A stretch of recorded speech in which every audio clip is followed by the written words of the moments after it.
Welcome to the NHL show on the Sauter on Sports Podcast Network. I am Mark Sauter, and he is Peter Baracchini.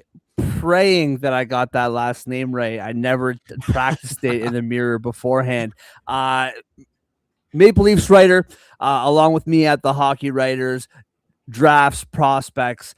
He does the whole 9 yards. Thank you for joining me, Peter, on short notice. I appreciate it so very much. How are we doing on a Wednesday? Doing great, man. Yeah, happy to be on. Thanks for having me. And it's either Baracchini or Baracchini, to be honest, one of the two. It really doesn't affect me either way. So as long as it's one of those two, it doesn't matter.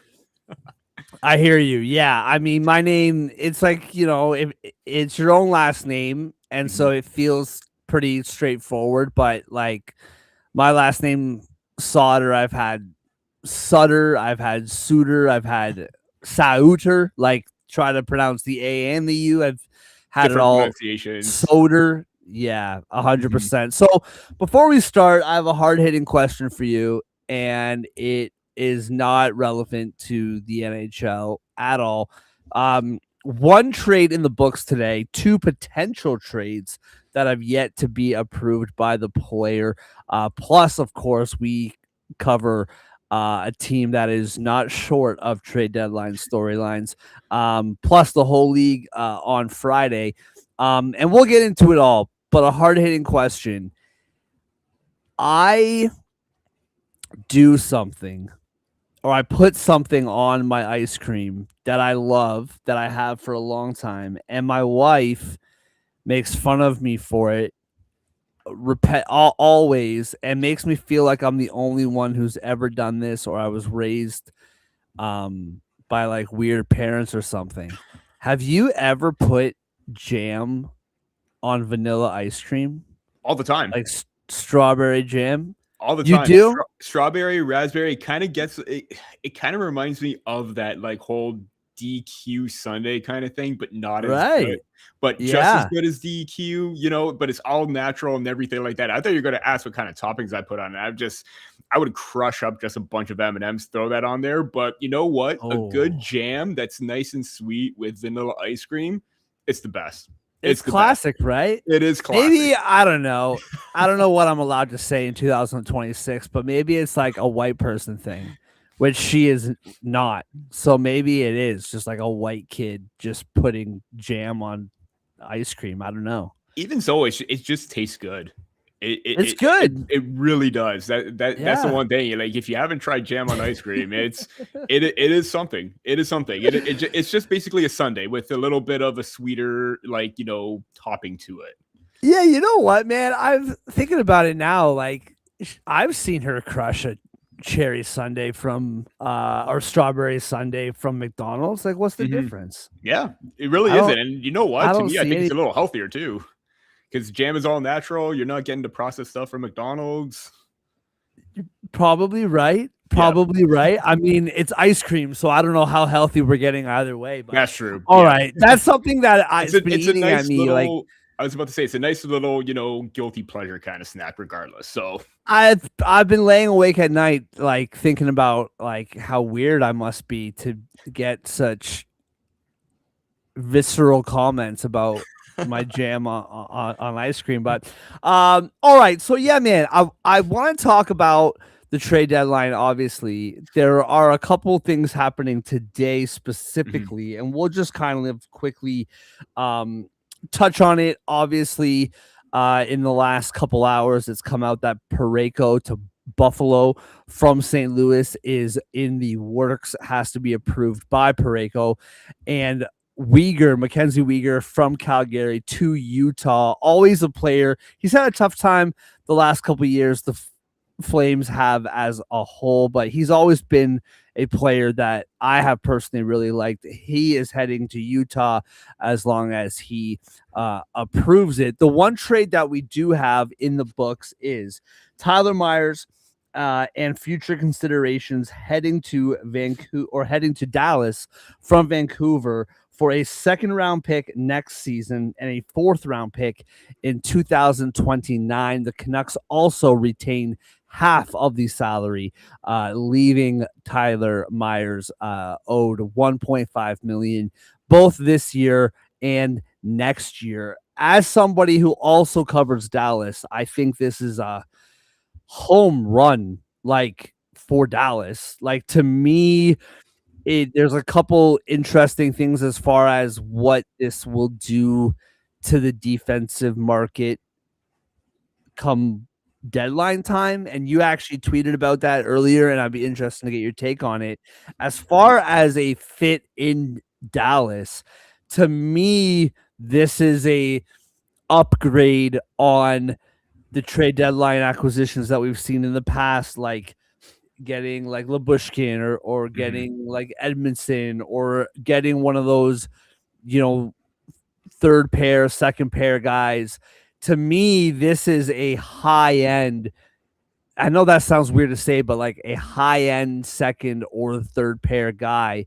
And you know, quickly my view on it, in Dallas, you have someone like Miro Heiskanen who is known for his offensive skill and his ability to move the puck, and same with Thomas Harley, where Tyler Myers, he's not the best puck mover, especially coming out of the defensive zone, but in the zone, he can toe that like blue line. He can make plays.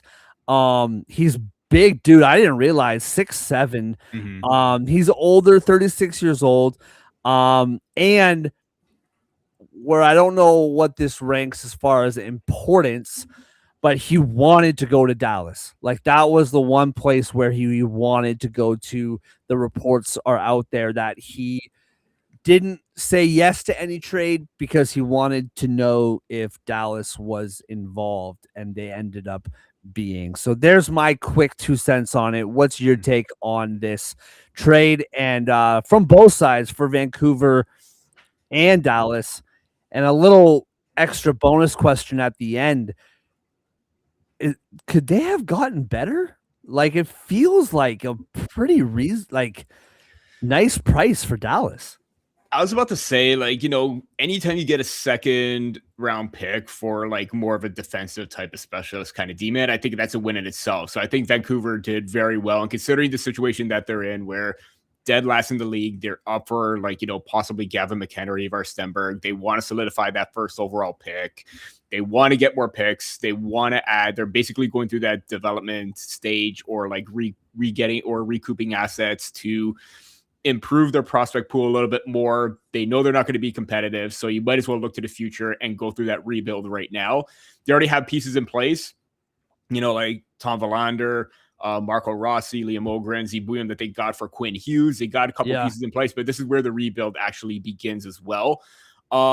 To be honest, I think it's a good fit for Dallas regardless. I think you need someone to shore up that back end, and I think he's going to be a very serviceable third pairing defender. I know as of right now, it's kind of looking like he's going to be on that third pair with Liam Bixell, who has a little bit more mobility and offensive aspects to his game, but is viewed as a two-way mobile defender. So you have two players that one specializes in a little bit more offense, one defense. So I think there's a really good balance right there for the Dallas Stars. And not only that, when you're going from the bottom to one of the top contenders in the Central Division, I know one of those teams is going to get knocked out between Colorado, Dallas, I hate that Minnesota. So much. One of those three teams are going to go home. But to me, I think that's a good move for Dallas, where they shore up that back end. And the reason why I think Myers chose Dallas is he is technically a Houston. He was born in Houston as a kid. He has dual citizenship. So I think that maybe plays into the factor where, he's going back to his roots. He's going back to where he was born,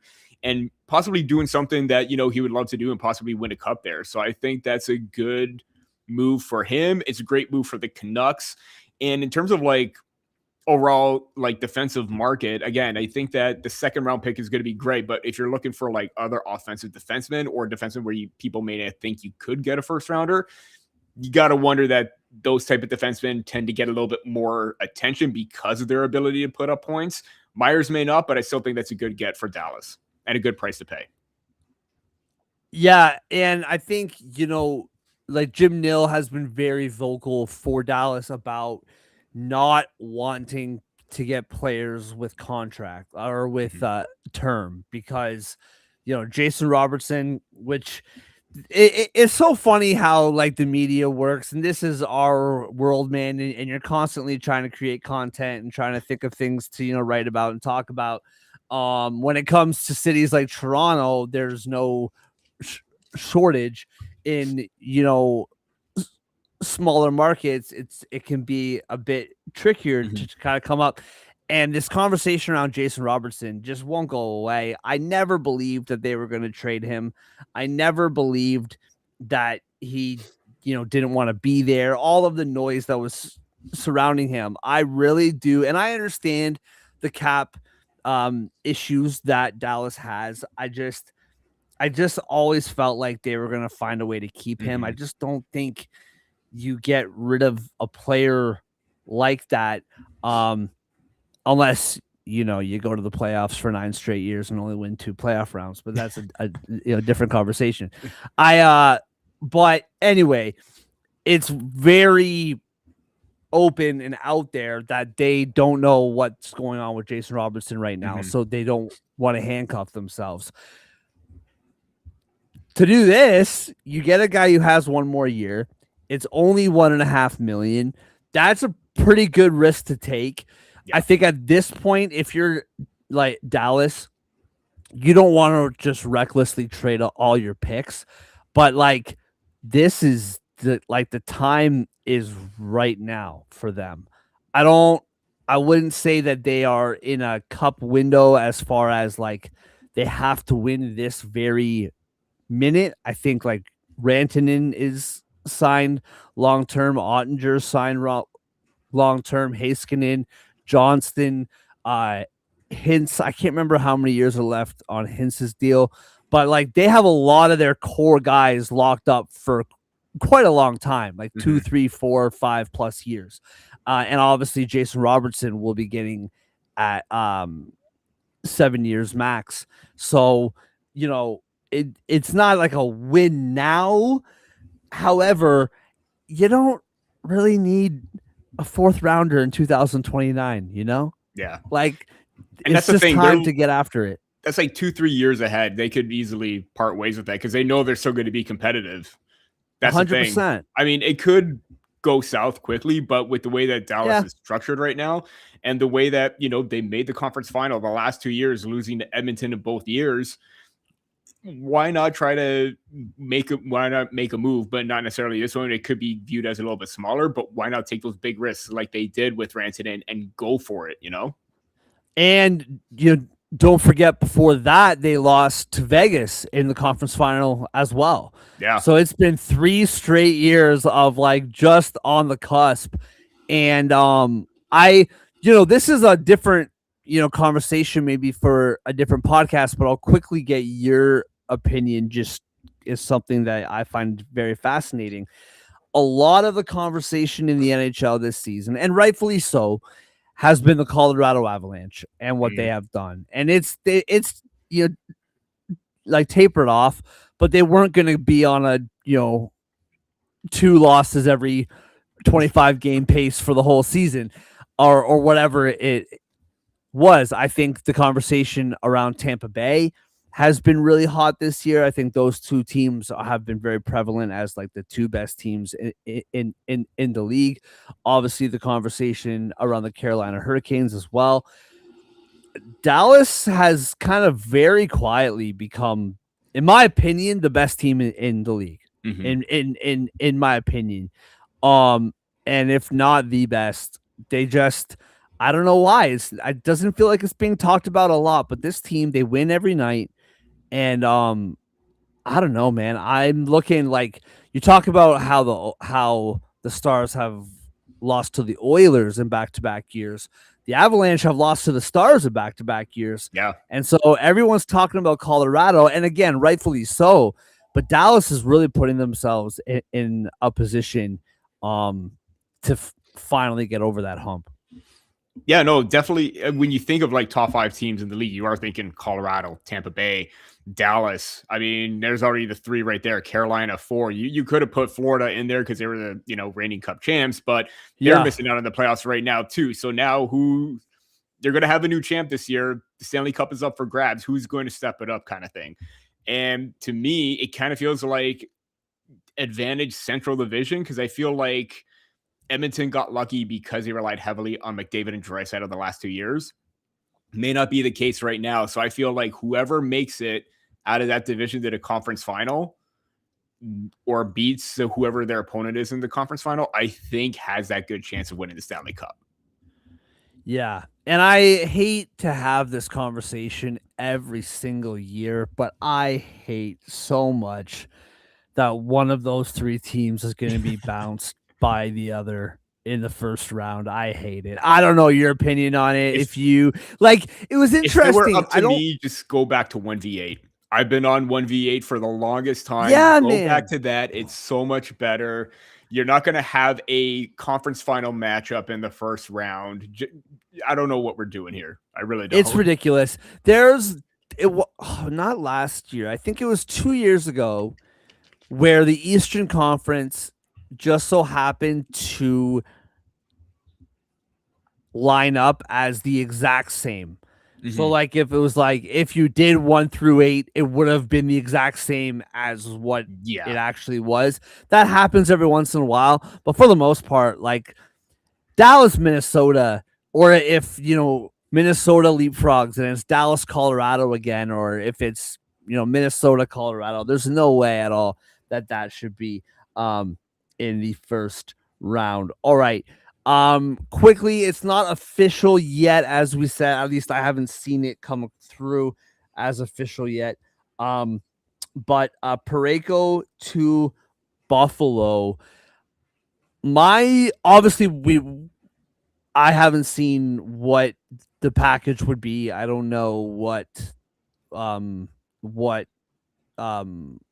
they're giving up. Mm-hmm. So it's hard to really talk about it. For me, I've been on this and I'm kind of holding on to this take for the sake of my pride and my ego and my stubbornness rather than actually believing it at this point. But I've always said that I will believe that the Buffalo Sabres make it to the playoffs when the playoffs start. Because, we've seen it before where this team falls apart. It feels like they're too far in to fall apart that badly.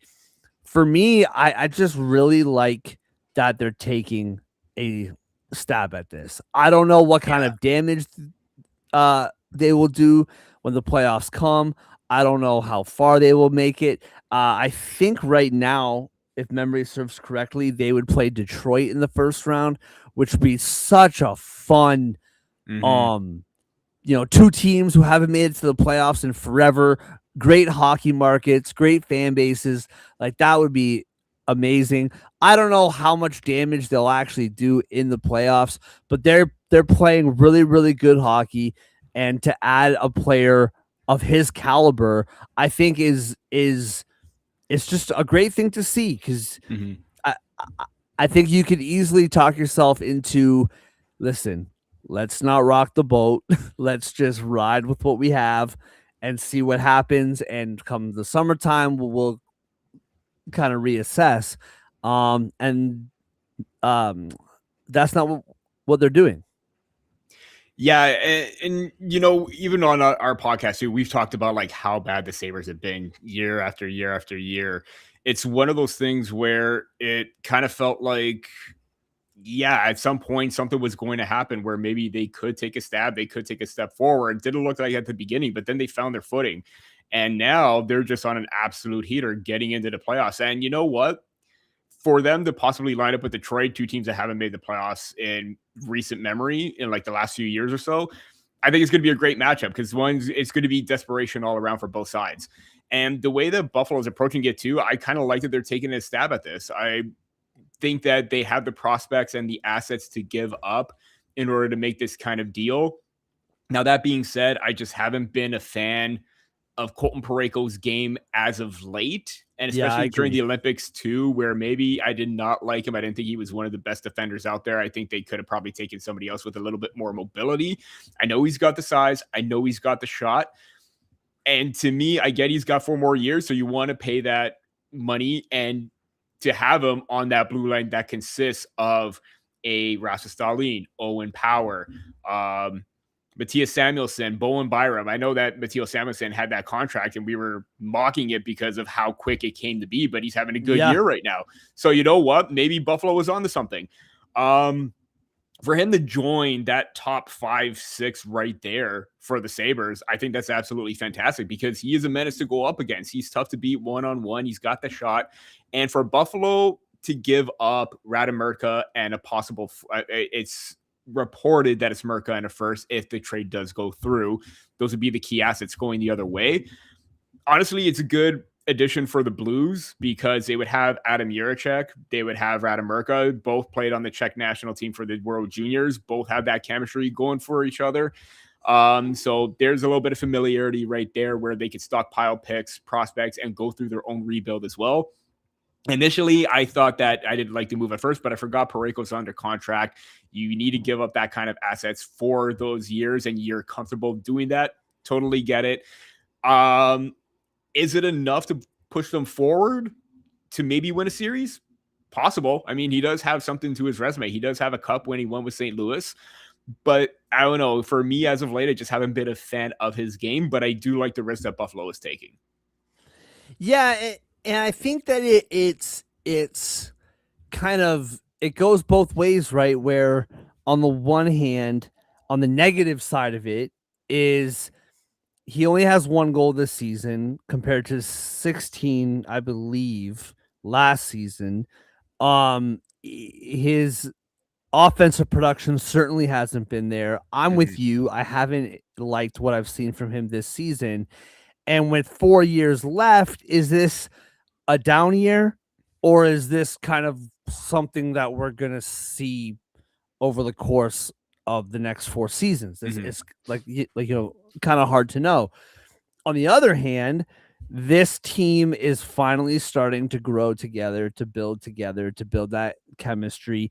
Whether they win 1 round, 2 rounds, 3 rounds, hey, maybe even 4 rounds, to be in the playoffs is experience that is extremely valuable, especially for an organization who has been swimming in the pools of I was gonna say mediocrity, but it was not even that. It's been bad there for a long time. Yeah. So for them to be able to do that together and for it to have him to know that he's there for 4 years and it's not just for this playoff run, I kind of go on both sides of it. Like, I would be a little concerned that what we're seeing this season might be signs of things to come. But on the other hand, to know that he's here for the next 4 years gives you some confidence that you are actually building something and you're not just taking a run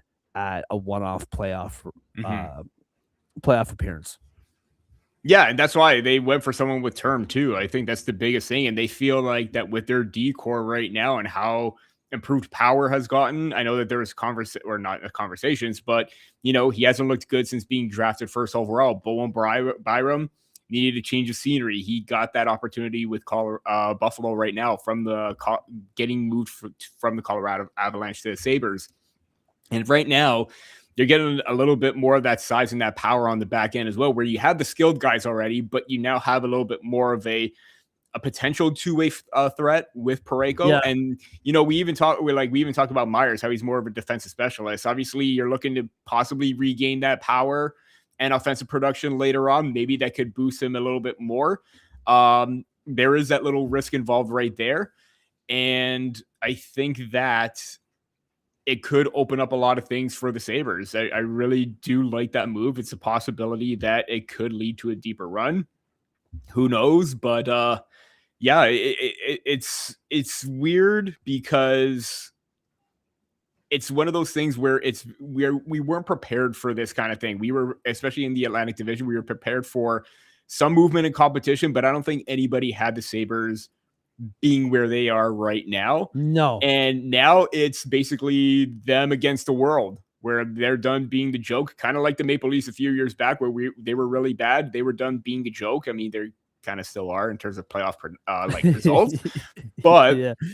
the Sabres are proving that they're in it. They don't care who's in their way. They have one of the best records since December 1st. And what Colorado went on in the first 2-3 months, Buffalo is emulated right now, and they're an absolute force. Yeah, I watched 2 games of theirs coming out of the Olympic break. And they just, I don't know. This is disrespectful for a guy who is overweight and plays beer league hockey on Saturday mornings. And I get, I'm like the Morgan Riley of my beer league. I get like 2-3 points in day, but I get like a -4, -5 along with it. I got some speed every once in a while, but I digress. I just don't trust this hockey team as far as the last 14 years. Yeah. They've always had talent. They've always had good players, and they've never been able to put it together ever. And the joke is, Jack Eichel leaves, wins the Stanley Cup. Sam Reinhart leaves, wins the Stanley Cup. It's just, they don't look like a hockey team when they're playing together. And that's not the case anymore. Like you said, this is a really good, rounded out hockey team. And that Detroit series, to me, I was looking through it just for fun a few days ago, trying to pick who I think would win and blah, blah, blah. That's a 50-50 coin flip for me, man. I don't think there's an simple answer to who would win between Detroit and between Buffalo. And like I said, I'm kind of treating them like that, girl who swore she'd never cheat again, but it just has never proven it, and I just can't trust her, and I'm scared to love again.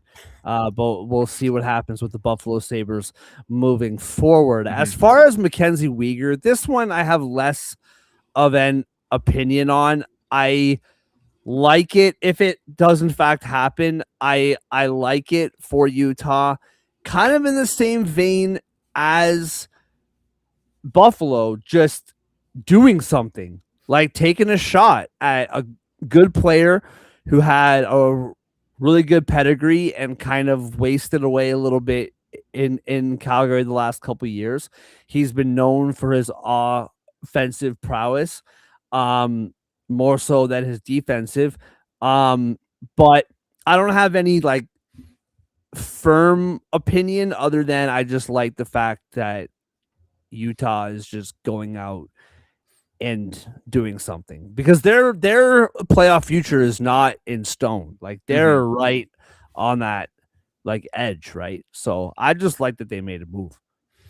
Yeah, they're literally on the cusp of a while. I mean, they're holding down one of the wild card spots right now. So yeah, if there is a time for them to kind of take that big step forward like Buffalo, now's the time. And coming into the season, I really liked the way Utah played last year.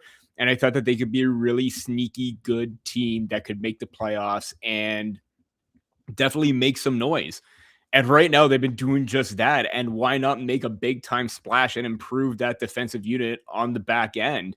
And again, this is kind of a fitting theme right now where we're talking about another defenseman in Weegar who for the longest time was the underrated D-man with the Florida Panthers, looked really good, goes to Calgary, had some okay results here and there, but now you're going to Utah and you're basically going back to being the top pairing D-man again. I mean, at the moment, it's Mikhail Sergachev and Sean Durzi as the top pairing. I would think that maybe that bumps Durzi down to the second pairing and John Marino to the third. So to me, right there, that's a really solid tandem. Nice. Yeah. Yeah. It really is something to look at. And if they're able to get a hold of him, and again, Utah has acquired a number of top prospects, picks. I don't know if they're willing to like move any of their top tier ones, but they got a couple ones that are like in that B tier that I think, or maybe just that step below the first tier, like in that second one where they still have a lot of great value. It's something to consider because if I'm trying to find their uh depth chart here, I'm looking at all their top prospects. So I'm probably not looking at you know, Caleb Denoye. I'm not looking at a TJ Ginla possibly moving on, but I'm looking at possibly like other prospects, mid tier ones, maybe a Cole Baudouin if he's on the way. Um, that's something to take a look at, especially if you're the Calgary Flames. Do you want to, I mean, if you are losing Uyghur, do you want to add in another defenseman as well? They do have a good amount of defensive prospects that you could look at. But yeah, overall, I just think that kind of like Buffalo, I really like Utah taking this swing because I was a big fan of them. And to be honest, they needed to. It's unfortunate of what happened with the Coyotes because of the ownership that they had, but now they're thriving under an owner that's paving the way for success for them. They didn't have that with Arizona, and right now their owner is willing to do whatever it takes to make this fun, to make it a winning I love culture. it. Yeah. And this is a big first step, and this is going to be one of their first big moves overall. And like honestly, man, like this is something that has crossed my mind, and I have no doubt if it's crossed my mind that it's crossed, management's mind, is that to me, I look at it as like if you look at the standings right now, Colorado is first in the Central. They are 9 points up on Minnesota, 6 points up on Dallas. Vegas is first in the Pacific, and they are 1 point up on the Ducks and 2 points up on the Oilers. If I'm Utah, you have no shot at catching the top 3 in the Central, obviously, right? Mm-hmm. That's not a hot take. That's just like it's reality. It's just a fact, right? Yeah.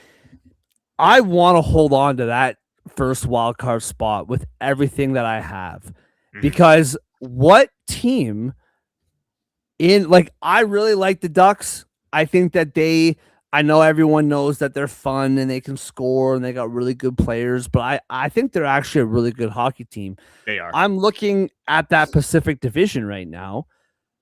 What team could Utah not beat in 7 games? Like, I'm not saying that they would beat those teams, but I'm just saying, like, Utah is not out. If we're watching these teams right now, like Vegas, didn't they get outscored like 11-0 over the weekend or something? Like, they do not look very good right now. They didn't look very good heading into the break. The Ducks are a good team. They're a lot of fun, but they're young, and they remind me of the Leafs circa 4, 5, 6 years ago, where you're just winning 6-4 every night, and you have no idea what kind of defensive game your team's going to have at any night. You just kind of outscore your problems. And the Oilers, they have their own mess on their hands right now. So I'm not saying that like Utah is going to make this like magical run necessarily. All I'm saying is if you add to this team appropriately, you have a shot to make the conference final. I don't think that's lofty. I don't think that's like, again, a hot take. I think if you can get a path through the Pacific Division, any team can make a run, in my opinion, through that division. And I do think, like you said earlier, it goes through the Central. I would be surprised if the representative of the Western Conference is not from the Central. But to me, if I'm Utah, like, why not us if we can go through that Pacific bracket? I think that's going to be the easier, path for anybody because of how weak that division is. And yeah, you're probably going to look at Vegas and be like, oh, they're top seed. But at the same time, they benefited a lot from the loser point. That's the only reason why they are where they are. They have 14 overtime losses. You take away 14 points, they're below the Anaheim Ducks for first overall in the Pacific Division. And it could probably lead them further down the depth chart where they're not even in a playoff spot. So right now, Vegas is hanging on by a thread with their offense, but they're not getting the goaltending and the defensive play or the consistency that they had hoped for.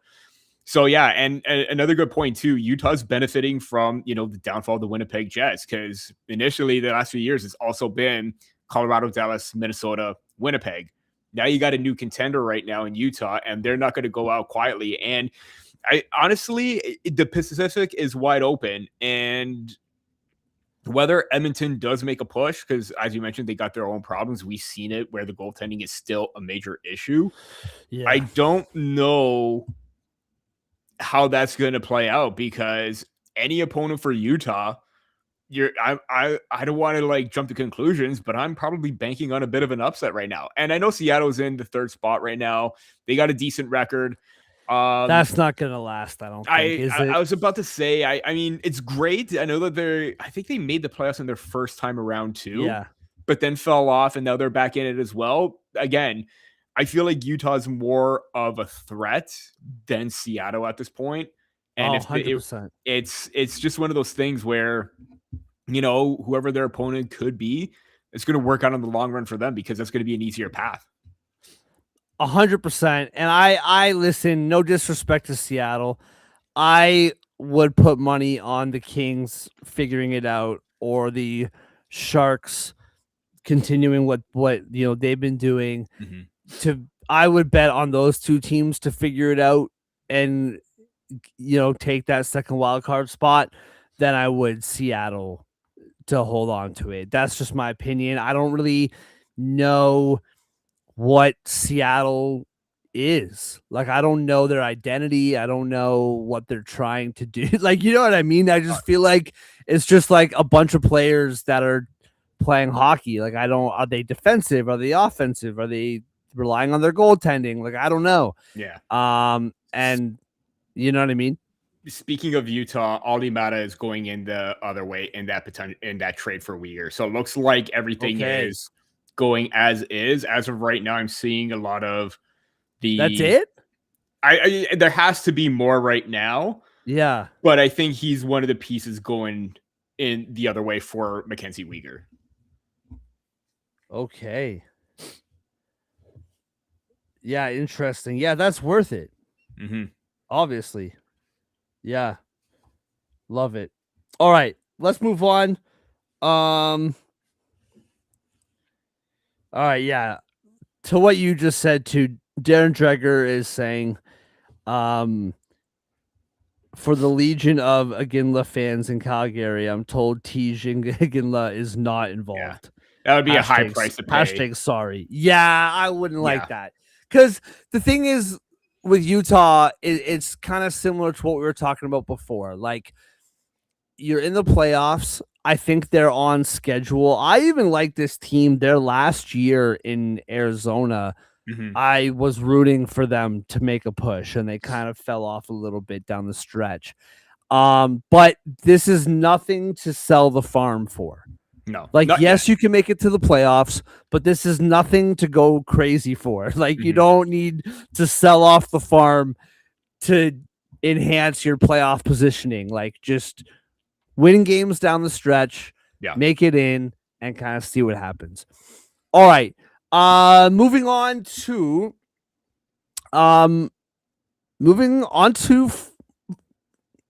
Friday. So you and one of the reasons why I'm glad to have you on is, number one, you cover the Maple Leafs. You also have a podcast I forgot to mention earlier, Sticks in the Six, on YouTube, Twitter, all that good stuff. And you write a lot of content about prospects, so you have a much better knowledge than a lot of these potential trade pieces than I do. That is for certain. So what storylines are we looking at heading into Friday, or are you specifically looking at that are catching your attention the most? Obviously, as a Toronto writer, the Toronto Maple Leafs are not short on drama heading into Friday. Yeah. Found out Scott Lawton, OEL, and there's one other player. Was it McMahon? Bobby McMahon, yeah, all scratched for They're roster management. That's right. They're playing New Jersey tonight. So we can obviously go to Toronto. I have no problem going there. Any other storylines that you have heading into Friday? I know Trocheck's a big topic of conversation. There's a lot that we could potentially get to here. Yeah, just to touch up on Toronto too. Yeah, we know they were going to go into sell mode. It kind of felt like that was going to be the consensus kind of thing even before the Olympics. Even though they were on a 3-game win streak, I didn't think that was going to change anything. The fact that McMahon, Oliver Ekman-Larsson, and Scott Lawton have generated at least some kind of a buzz to scratch them to not damage any of their potential value. It's a smart move regardless. I think anybody would do that if they have a potential deal in place. And for the rumored prices for like McMahon, either if it's for a first or 2 seconds, OEL for a first, and whatever additions you want to have on there as well. Even Scott Lawton too, if you could kind of get what you lost with him last year. I think this is what you need to do for the Maple Leafs. You don't have a whole lot of assets to sell, but if you need to get them and bring them back in through these necessary deals, it's a good thing. And I hate to see Lawton and OEL move, because Lawton is a great character guy. Ekman-Larsson has been by far the best defender all season. Yeah. I hate to move on from those two guys, but if they got the value and teams want them, especially kind of similar to Tyler Myers with Oliver Ekman-Larsson, 2 more years at 3.5. Puck moving defender. Yes, he's a left shot, but he's got a lot of offensive upside still, even though he's mid 30s. Teams will still want that puck mover on the back end for a playoff push. He has a cup ring and experience to his resume. Who wouldn't want that? And if you're a playoff team, if I'm the Maple Leafs, I'm asking for a first-round pick plus as a result of that. I do think that those are the 3 names to watch. Nick Waugh's another one as well. We'll see what happens with him, because there have been interest with him with Edmonton. Same with Bobby McMahon going to Edmonton as well. A lot of possibilities there. But in terms of other like storylines, kind of like last year where it was like the Atlantic Division, Tampa Bay shoring up, Florida shoring up, getting Seth Jones and Brad Marchand. I think all the attention is still going to be on the Atlantic, and Buffalo kind of started that by getting Parayko. Now, I want to know if there's going to be like this sort of like, not necessarily a panic move, but it forces everyone else around them to do something. I don't know if Tampa's going to do anything, because they're kind of deep, and even with the injuries that are affecting them or have affected them, they still looked really good. I don't know if you want to touch that, but if you want to add somebody on, go for it. I mean, you're at the top of the division for a reason.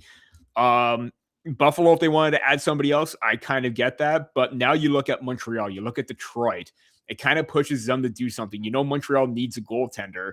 Detroit would like to try and improve and take another step forward, kind of like Buffalo right now. What moves are they going to make? I'm going to be focusing on those two, because especially Montreal, they've been rumored in as well on potential moves or potential pieces, kind of getting Nazem Kadri from Calgary. Are they in on Robert Thomas? That. Yeah. And I think Kadri grew up a Habs fan too. I think, remember when he was drafted by the Maple Leafs, I think he was a Habs fan growing up. I'm going to have to do some digging up on that. But yeah, I don't remember that'll that. That'll be a really great story for him. Really quickly on that, because you said some stuff there with the Leafs that I want to double back on as well. But talking about Montreal, we have a This Week in Canada podcast that we started over the last couple of weeks that is exactly what it sounds like. It's just talking about, Canadian sports. And we literally did it about an hour before this podcast. And my co-host threw out the question at me about the Canadians getting Jordan Binnington. Now, I haven't seen those rumors. I'm sure that they're out there swirling somewhere. I poo-pooed the idea. I personally, like I said, I don't know if this is even out there as like rumors or not. You would know better than me. I personally think that Binnington, as much as he has this reputation as a big game player. He also has term left, and as much as Montreal's decor is better than St. Louis's decor, I still don't really like what we've seen in the regular season from this guy over the last whatever it's been 3, 4, 5 years. Like, is that really something that you want to do if he was a free agent and it was like a rental? Then hey, why not take a flyer, see what happens and then make some decisions in the summer. But is that something that you think Montreal would want to do, especially since he has term left? And I know that Montreal is having goaltending issues right now. I still like this trio for the future. I still think they all have bright futures. Obviously, you're not going to keep all three of them. You're going to have to make some decisions sooner or later. But I don't. One thing about Montreal that I've really admired is that they haven't done anything hasty. Yeah. They haven't done anything to push the rebuild quicker than it needs to be. Now, obviously, they're not in a rebuild anymore. But like, you get my point. Like, they haven't done anything like that. Like Noah Dobson trade. That was fantastic. Whoa, yeah. Like they right. But I don't know if it's worth going after Binnington if I'm them. I know they have goaltending issues, but is that somebody with term to bring him in? That doesn't sit right with me. Looking at Binnington's contract, I mean, it's only for one more year. So if you feel like that's true, yeah, it's only for one more year. So the reason why I think that kind of makes sense is because of that reason. I mean, there's also, Sergei Bobrovsky's name is out there as well. I mean, I know he's going to be a UFA, but are you going to risk, given he's had his inconsistencies as well, are you going to risk giving him a long-term deal or extending him, for another year or two after this? That's also a lot of money. Yeah, definitely. And so to me, I think I don't know exactly what's going on with Binnington right now. It doesn't feel like there's a whole lot going on, but if there is that link to Montreal, I can see it for only one more year and then going to Jacob Fowler after that, because that is going to be your guy. I've seen him time and time again. He is an absolute stud in the crease. He is very athletic. He tracks the puck well. I know he's had his ups and downs, but he's got the taste of the NHL experience. He's going to learn from that. And I think even next year, if they don't even go for Binnington, he's going to take that. And I think he could run away, stealing a job from both Dobish and Montembeault as well. I think that this guy's the real deal. And you don't want to, stagnate their or his development. But then again, you got other players or other goaltenders in the system as well that could play a factor, but he's the main guy. And I think for 1 year, even if he's serving as a backup and gets the NHL time and they feel like a Binnington Fowler tandem is a good one, it can still be that same thing where it's like Binnington and Joel Hofer right now. If Fowler's playing better, you could easily sit Binnington. Simple as that. Yeah, 100%. Back to the Maple Leafs really quickly, and then we'll take a little trip around the league and then wrap it up again. Peter from the Hockey Writers and from Sticks in the Six. Appreciate you joining me today, man. Back to the Leafs thing. Like, so I've been wrestling with this a lot because Bobby McMahon, I like the player. I would love to see a world where they keep him. However, I'm okay with moving on and getting back some assets, whatever those assets happen to be. Scott Lawton, like yourself, I just think, players like him, sure, it's not overly flashy. Sure, he's not putting up 60, 70 points, but his ability in the face-off circle, his ability to kill penalties, I just think there's not a lot of utility type players like him. And I think especially if you think that this is a one-off and you're going to be good again next year, that feels like a player that you might want to have. There's no more of a player like that than OEL. Like, to me, moving on from OEL is such a fascinating conversation because number one, I think what you said off the top is 100% right. The Leafs need to get some assets back.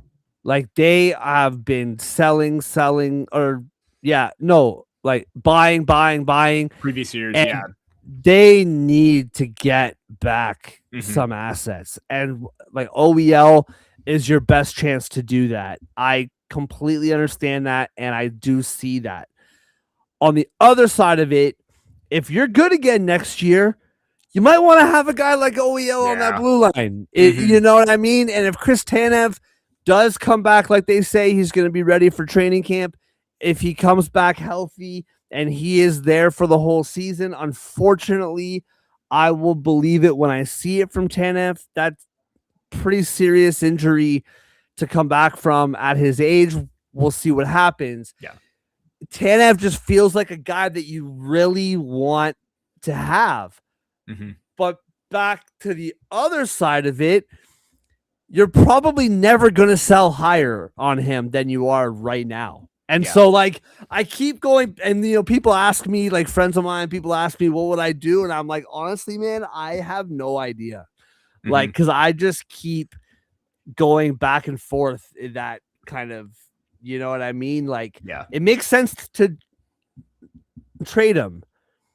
I don't know how much more sense it makes to keep him, but it makes sense to keep him too.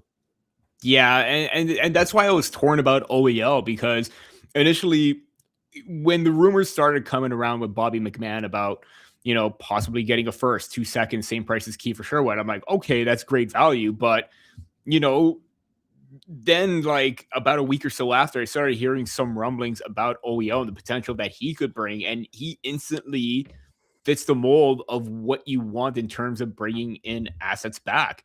He has high value and he should be in high demand. I get the age factor. I get he's a left-handed shot. I know he's not a right-handed defender or right shot, but he can still put up points even so right now. And if you're the Maple Leafs, you want to sell high on players that are having that impact right now. Bobby McMahon is looking for a 5-year deal, kind of similar to what Kiefer Sherwood got earlier today, where it's 5.75 for a contract.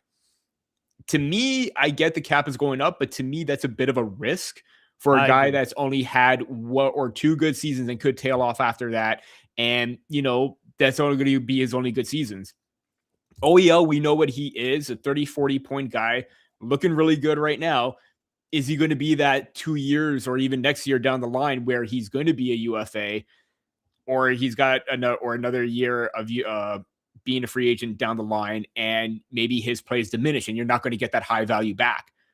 So if you get a first and let's say a first and a prospect, a defensive prospect, in return for OEL right now, I think that'll be better than getting a second and a fourth or something similar to what Tyler Myers got next year or the year after that. Because to me, that first round pick, if it's on the table, I don't care what team it is, OEL, I'm sorry, but I got to move on from you because of that. Your value's super high right now. And again, like you said, I really rather much keep him. I really like the signing, especially even after, like, I remember when the signing happened after the draft in Vegas. I was sitting in my hotel room and I see the Leafs signed OEL, Leafs signed Stolarz. I'm like, okay, these are some pretty, decent upgrades and moves that they made. I was a big fan of that, especially Oliver Ekman-Larsson at that term and deal. And when that deal was signed, that was going to play into him in case you decided to move on from him later on, because that is extremely affordable for a type of defenseman like him. And I get I'm in the same boat as you. You want to trade him. I've been a proponent of wanting to trade him, not because he's a bad player, but because of the value he has overall. Yeah. Yeah. And I mean, you're talking about, I don't know, this is a different conversation. I haven't really heard this anywhere. I actually wrote about this before the Olympic break. I wrote something and I had this in there. It wasn't just about this, but I would trade Anthony Stolarz personally. Yeah, we talked about that earlier today too. You did, eh? Yeah, because the possibility of moving on from a goalie. I would, man, because I think like Hildeby, and this is what I basically wrote is that like Hildeby, he can only grow in the minors for so long. Yeah. Like, you know what I mean? And I think what he showed us this year, the guy is ready to at least be a backup in the NHL. I'm not saying you're gonna like if and and again, I understand the concern. You make him your backup. You make Joe Wall your number one guy, and Wall misses half the season, which just feels just inevitable to happen, or not half the season, but he misses 20 starts or 10 starts or whatever it is. I understand why that, but Stolarz is a decent price tag, and he gets hurt quite a bit too. So I don't know. That's something that I've kind of tossed around as well. I think what's interesting is, and I'm curious what you think about this when it comes to the Leafs and whatever takeover, Toronto Maple Leafs takeover. Who cares? I do you think, and I think Leaf fans are kind of finding it difficult to, I don't know, kind of move on in their minds. Like the cup window, whatever that cup window was, we all know, 2 playoff wins in the last 9 years, blah, blah, blah. In my mind, that is gone. Like that's in the past. You have to start building towards the future. That doesn't mean rebuild. That doesn't mean anything like that.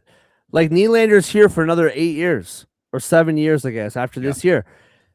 Everyone's under this impression that Austin Matthews is gone, as good as gone. How many times does he have to say that he loves being here, that he loves being a Maple Leaf? Now, I'll just say his name. I don't care. If Damian Cox continues to write ridiculous articles about him, maybe he will leave. I don't know.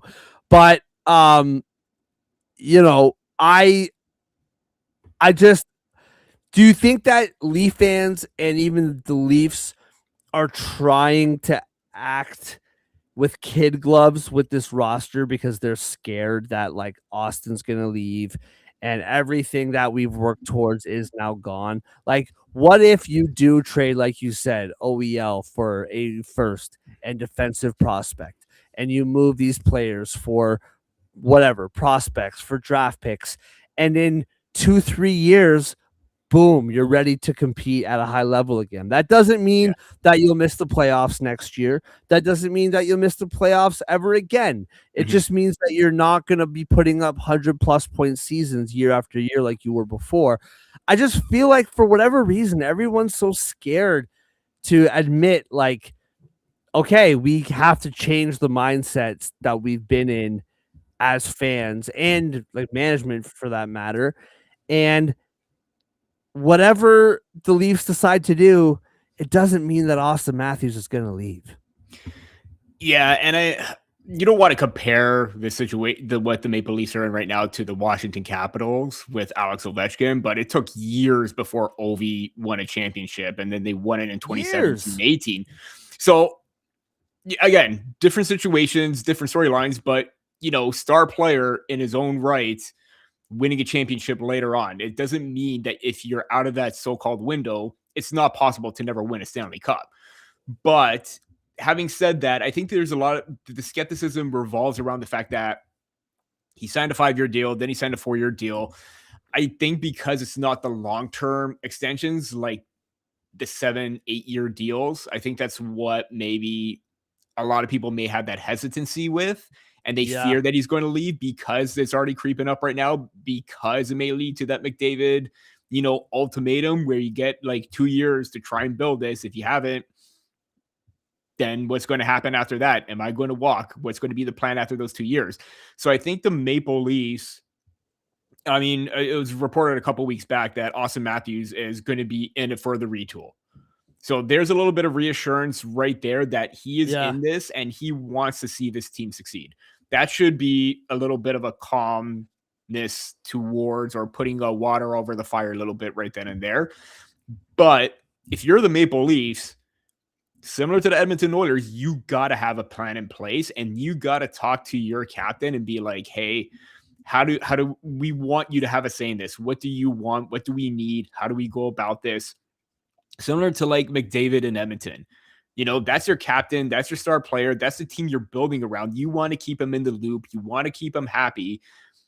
And if you don't, then that's going to be a little bit of a problem right there. But they need to present a full-on plan. If they get it post-deadline, if they get what many fans were at least expecting in the return for the players that they're getting, that's a good step in the right direction. But now you need to build off that. You need to take another massive step forward, because now that you missed the playoffs, you got to get back to just playoff contention territory. Never mind winning about a cup. That's an afterthought. If you play well and you put that in the back of your mind and you're not thinking about that, and you're going out and you're winning constantly, you're moving back up into the standings. If that's still in the back of your mind and you're still considered an underdog, run with that. I have no problem if that's going to be the case for the Maple Leafs, but the management and everyone else needs to have a plan in place where, yes, this is it for this season. It's over. We're going to start fresh. And with what we have this season or at the end of the deadline, that's going to help us for the future. Yeah. And I mean, to me, the 4 or 5 year deals, like, to me, and again, you know way more than I do. Other people know way more than I do. My personal opinion is 4 or 5 years, the cap, we all know talk about the cap going up has been going on forever. The guy just wants as much money as he can get. That's what that means to me. Even McDavid, like, McDavid's going to say, because this is hockey, right? This is the things you say in hockey is, I just want to see that the management's going to, build a winner, and I want to see their commitment to winning, because it's not in hockey culture for him to say the cap is going up by like $20 million.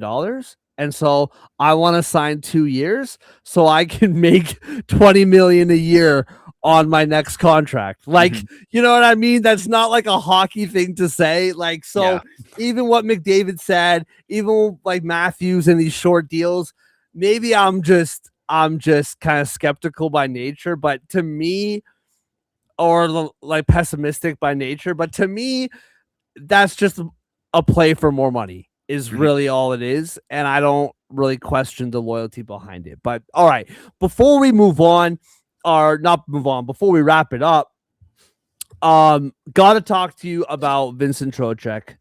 Hearing a lot of different things, a lot of different places. He wants to stay on the East.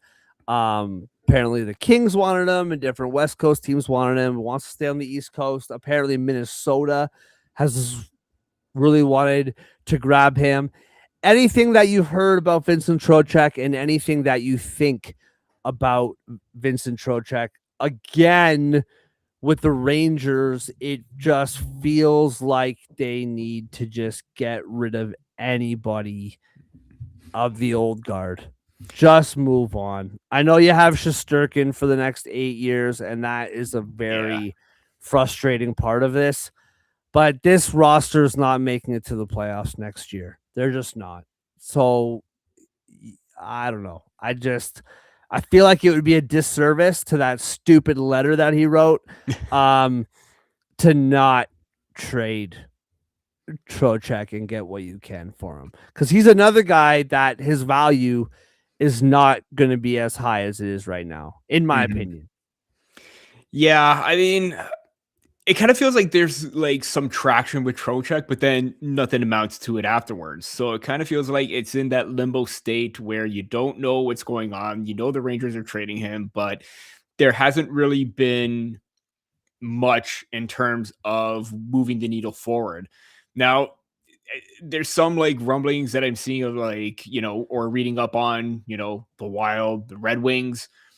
Again, Wild's more central than it is East Coast. I don't know if it's going to get that far, but if the Red Wings are in need of an upgrade up the middle, and saw how well Trocheck, won faceoffs and does it on a daily basis for the Rangers, USA at the Olympics. This is a defensive-minded two-way player that I think could solidify your bottom six or third line right then and there.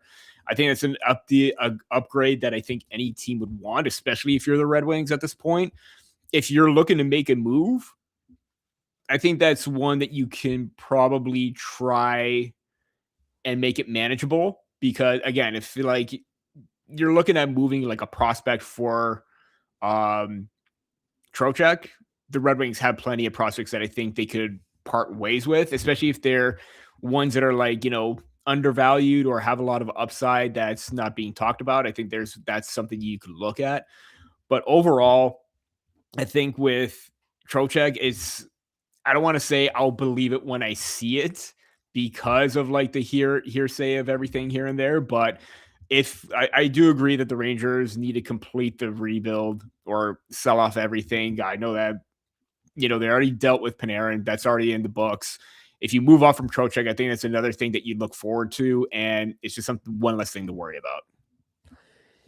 Yeah, I don't think that they will move him for the sheer fact that they haven't openly disrespected him to all of their fans yet. Mm-hmm. I feel like that's like a prerequisite that the Rangers have to do before they trade a playoff legend like Vincent Trocheck. They have to just drag his name through the mud a little bit first before they move on from him. But it's definitely going to be interesting, man. If you're watching live, obviously this is Wednesday night. If you're listening to this on Spotify, it'll be Thursday. So wherever you're watching it, big day tomorrow or big day on Friday. And please follow Peter Baracchini. He doesn't care. Just call him whatever you want. Follow his work on the Hockey Writers. He does a lot of great content for the Maple Leafs, lots of great content for the draft, for prospects. He is my go-to knowledge for those things because I don't have the time to watch 2 hockey leagues. I don't know how you do it, brother. I love it. Try my best. That's it. Dude, I love it, man. Thank you so much for joining me. Before I let you go, what do you got coming up down the pipe? What can people expect from you in the next few days? I have been a little bit quiet lately because I've been focusing a lot on my March rankings. It is a little bit of a process. I just want to take my time to go over my notes, make sure everything is all good. So that should be coming out next week, post trade deadline, but also like a little bit of a recap of the Leafs in the trade deadline. If what everything has been reported happens and the 3 players get moved in McMahon, Lawton, OEL, I'll have my thoughts on that as well. Absolutely love it, man. Once again, thank you so much, Peter, for joining me. I appreciate it so much. Thank you. To everybody watching live, appreciate it very, very much. It's been a while since we've had numbers like we have today. So thank you so much. This Week in Canada aired on YouTube and Twitter about an hour before this show. You can find it again on YouTube and Twitter, the video. If you want to listen to the audio, that will be on Spotify by the morning, as well as this episode. Tomorrow night, Tom will be back with me as around 10 o'clock p.m. EST. And on Friday morning on Spotify, we'll be breaking down the MLB, starting to preview the season. Baseball is just right around the corner, Peter. I can't wait. I thought that I was going to be out on the Blue Jays this year, and it turns out that I'm not, and I love them. Nah, and after that run, you can't. Oh, my gosh, dude. I can't. I know. So anyway, thank you so much. Before we take off, the second straight episode that I forgot to do this, but that's okay. This show is brought to you by First Round Collectibles. Promo code SPORTS10, 10% off whatever sports card you want in the entire First Round Collectibles store.